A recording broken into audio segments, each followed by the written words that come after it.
मुंबईमधून सगळ्यात मोठी बातमी समोर येत आहे। धारावीमध्ये झालं गोळीबार। सर्व्हर बानू शेख या महिलेस साइन हॉस्पिटलमध्ये उपचारासाठी दाखल करण्यात आलेलं आहे।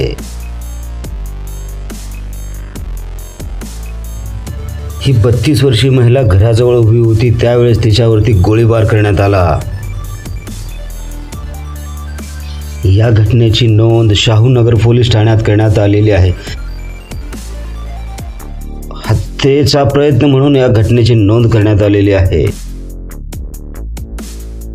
या गोळीबाराप्रकरणी गुन्हा नोंद झालेला आहे। धारावीतील ही घटना सर्व्हर बानू शेख हिच्यावरती गोळीबार करण्यात आला। अज्ञाताविरुद्ध या घटनेची नोंद शाहूनगर पोलीस ठाण्यात करण्यात आलेली आहे। NGTV मराठी न्यूज चॅनलला सबस्क्राईब करायला विसरू नका आपल्या भागातील ताज्या बातम्या पाहण्यासाठी। गुन्हेगारांमध्ये कायद्याची भीती राहिली आहे का ते आम्हाला कमेंटमध्ये सांगा तुमचे मत।